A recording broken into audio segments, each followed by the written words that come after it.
গত 5 দিন যাবৎ চট্টগ্রাম, কক্সবাজার এবং আমাদের পার্বত্য চট্টগ্রামের 3টে জেলায় অতিবৃষ্টি এবং পাহাড়ি ঢলের কারণে সৃষ্ট বন্যা এবং এই বন্যার যে দুর্যোগ, এই পরিস্থিতি মোকাবেলায় আমাদের জেলা প্রশাসন, আমাদের স্থানীয় সংসদ সদস্যবৃন্দ প্রাণান্তকর চেষ্টা চালাচ্ছেন মানুষের পাশে থেকে তাদের কষ্ট লাঘবের জন্য।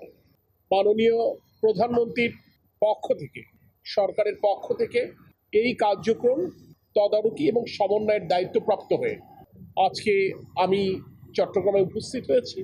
আমার এখানে আসবার একটি উদ্দেশ্য, আমাদের স্থানীয় প্রতিনিধি এবং প্রশাসনের সাথে সমন্বয়ের সাথে কাজ করা, যাতে করে আমরা এই মুহূর্তের রিলিফ এবং রেস্কিউ অপারেশনটা আমরা জোরদার করতে পারি এবং বৃষ্টি কমে যাওয়ার পরে পুনর্বাসন প্রক্রিয়া দ্রুততম সময়ের মধ্যে আমরা সম্পন্ন করতে পারি।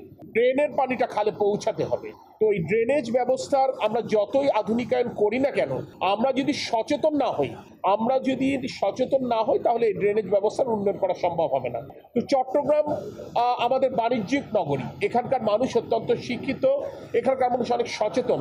আমরা মনে করি জীবন ধারণের ক্ষেত্রে আমরা যদি কিছুটা পরিবর্তন আনতে পারি, অর্থাৎ আমরা যদি বাড়ির সামনের এই ড্রেনটা, নালাটা যদি আমরা পরিষ্কার রাখি, আমরা দায়িত্বশীলতা পরিচয় দেই, তাহলে দেখবেন এই ড্রেনের পানি, এই নালার পানিটা সহজে খালে যেতে পারবে এবং খাল থেকে এটা নদীতে অপসারণ হওয়া সহজ হবে। এক্ষেত্রে আমি চট্টগ্রামবাসীর সহায়তা কামনা করছি। ত্রাণ পৌঁছেনি তা না, ত্রাণ পৌঁছাচ্ছে এবং একেবারে প্রত্যন্ত অঞ্চলে ত্রাণ পৌঁছানোর জন্য আমরা কিন্তু এখানে আমাদের কোস্ট গার্ড রয়েছে, আমাদের এখানে বিজিপি রয়েছে, আমাদের এখানে আনসা রয়েছে, ক্ষেত্র বিশেষে সামরিক বাহিনীর কর্মকর্তারা শতপ্রণোদিতভাবে কাজ করছে। তো এটা সমন্বয়ের ভিত্তিতে কাজ করছে।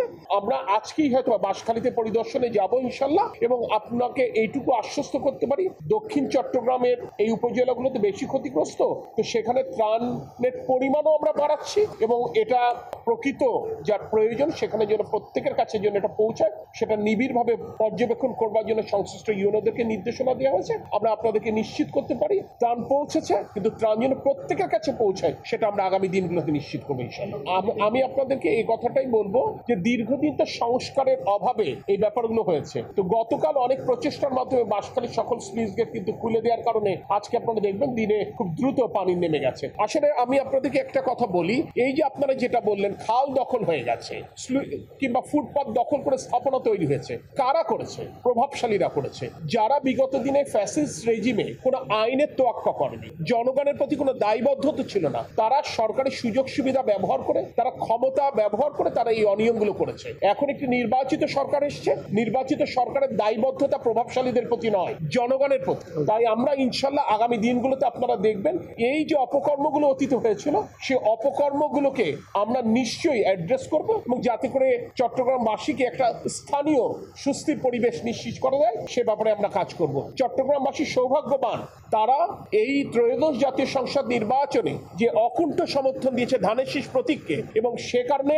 আজকের জনপ্রতিনিধিরা আপনারা দেখবেন এই ঝড় বৃষ্টি উপেক্ষা করে ইভেন পার্লামেন্ট সেশনে অনুপস্থিত থেকেও জনগণের পাশে রয়েছে। এটি হচ্ছে জনগণের ভোটে নির্বাচিত সরকার রাষ্ট্র পরিচালনার দায়িত্বে থাকলে জনগণের সুবিধা।